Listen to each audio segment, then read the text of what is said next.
But today, we are going to talk about a really cool and interesting topic. I'm going to share with you 10 industries where freight brokers can make money. Now, these are industries that you can specialize and develop as a niche for your freight brokerage or your freight industry. As you guys know, I'm a big believer in riches are in niches, especially in freight. Jack of all trades, master of none is not the way to develop a successful and highly profitable freight broker business. So today I'm going to share with you 10 of those industries. Now, there are more industries. I'm going to give you 10, and I'm going to give you an example of someone you might recognize, a large company that you might recognize in each one of those industries. And so I'm trying to draw the picture here and help you to focus in and develop your niche.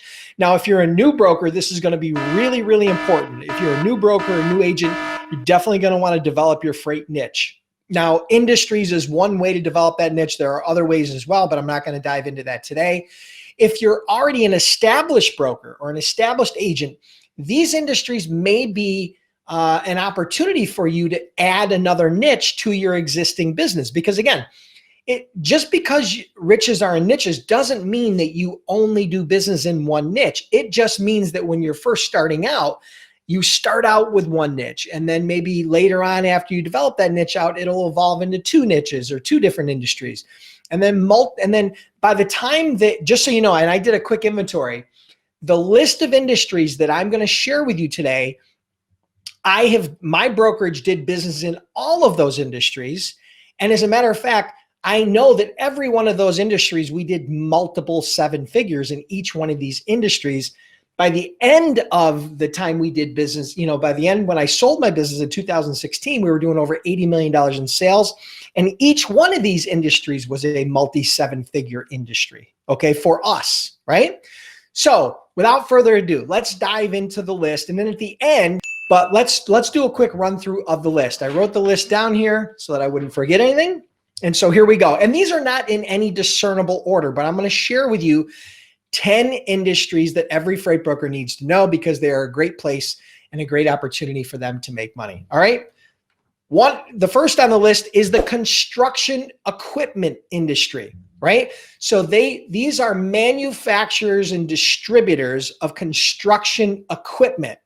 A company like that you might be familiar with would be a company like Caterpillar, right? They're a really large manufacturer of heavy equipment.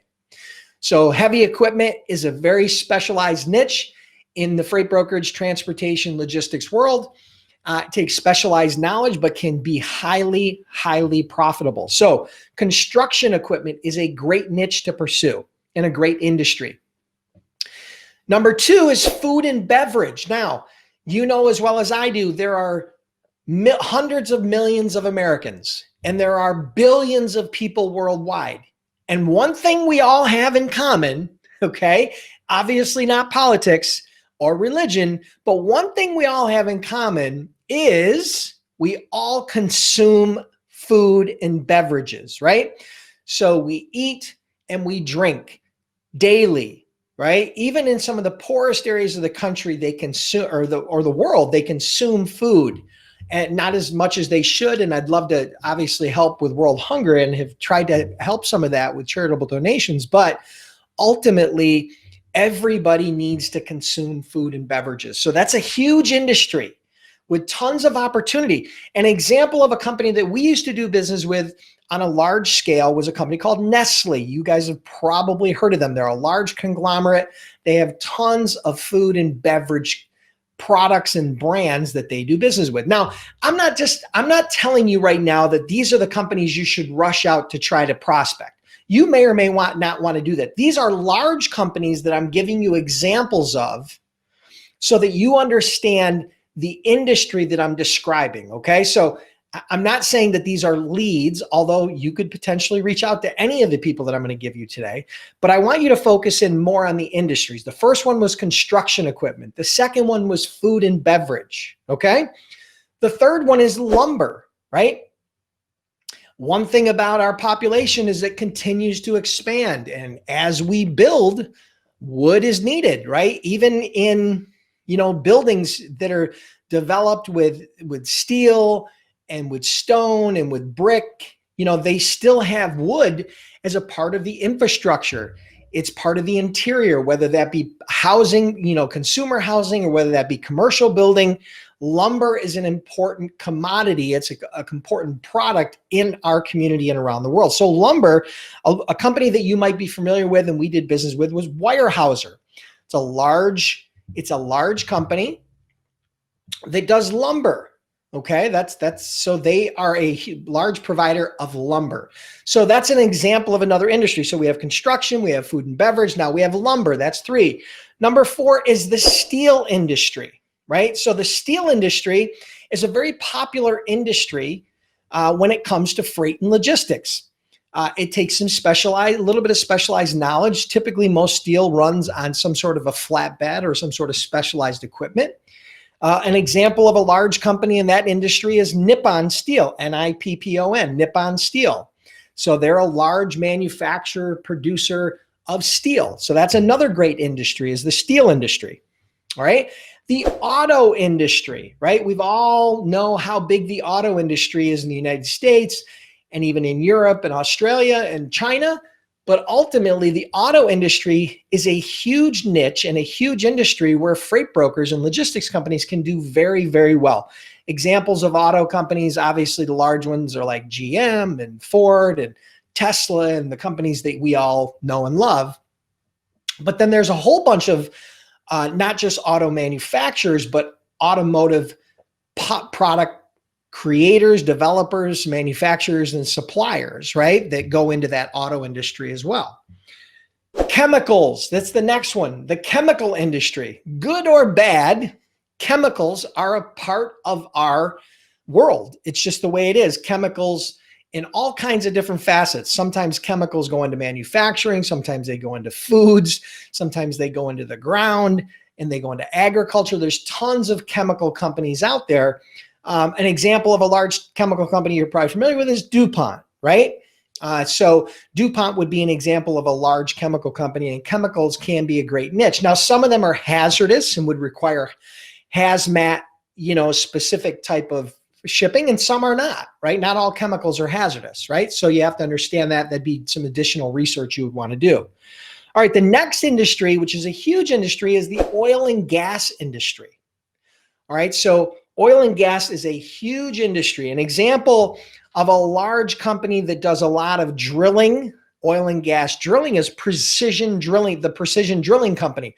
There are tons of them out there, right? Exxon and Exxon and all those different large oil companies, but there are a whole bunch of ancillary companies that produce oil and gas related suppliers that produce all kinds of different equipment above and beyond just the people that are drilling into the ground. So that whole industry, I want you to think about that sector, the oil and gas sector.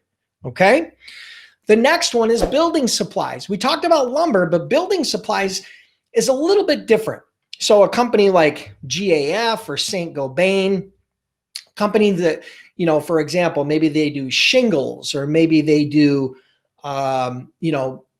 other types of building supplies, right? There's also wood.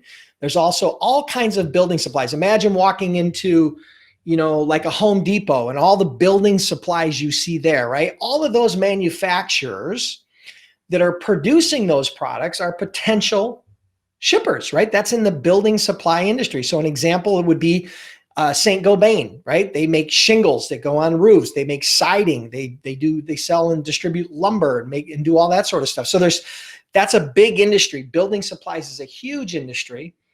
And then number 10 on the list, and again, these are in no discernible order, is consumer goods. Consumer goods is pretty much anything you see around your house, right?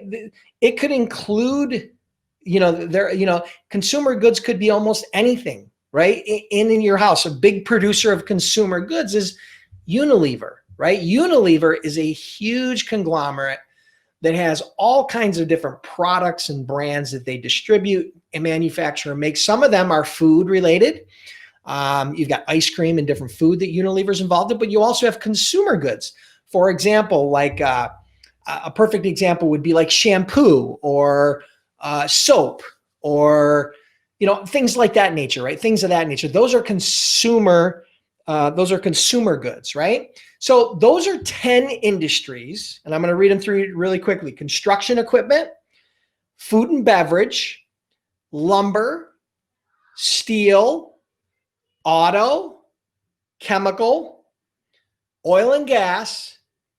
Oh, I forgot one. Building supplies, consumer goods. Oh, I forgot this one. This is number 10, actually. I'm sorry. I'd only given you 9. The other one is pharmaceutical industry, right? The pharmaceutical industry would be number 10. I apologize. I'd only done 9, but here, 1, 2, 3, 4, 5, 6, 7, 8, 9, 10. Yes, pharmaceutical would be a great one. Someone that you might know, a large company in the pharmaceutical industry might be a company like Pfizer, but there are tons of pharmaceutical companies, large and small, that is a very specialized niche, right? It requires specialized transportation. A lot of times they can't get hot or cold. It might be temperature control. So during the winter, they don't freeze, or during the summer, they don't get too warm. You know, sometimes it may not require that, but those are 10 different industries where you as a freight broker or a freight agent can make money and can be highly, highly profitable. We have done, as a freight broker, I did business in all of these industries, right? Over time. Now, I had my freight brokerage for many, many years. And over those years, we developed many different niches, right? But we developed them one at a time. So I had brokers and I had different divisions that would focus in on each one of these niches, and they specialized in those niches, right? When we first started out, you probably remember, we did, our niche was van freight out of the Northeast going west or south. So it was a little bit different niche, but we did business with a lot of these different industries out of the Northeast. I remember doing a lot of construction equipment. We did a lot of food and beverage. We also did lumber. We did a lot of different stuff, right? So the reason why I wanted to share these with you is because I wanted you to put your thinking cap on it. I want you to think about what industries you want to specialize in. What do you want to niche down into, right? Because these can be highly profitable industries that any freight broker or freight agent can tap into. So really quick, for those of you that are curious about becoming a freight broker or freight agent, if you're a first timer on here, I know there's a lot of students I have on here already, but if you're a first timer and you're curious about becoming a freight broker or freight agent, make sure you check out freightbrokerbootcamp.com. It's an online training platform that I've had for over a decade. We've trained over 8,000 students. We have a 60-day, 100% money back guarantee.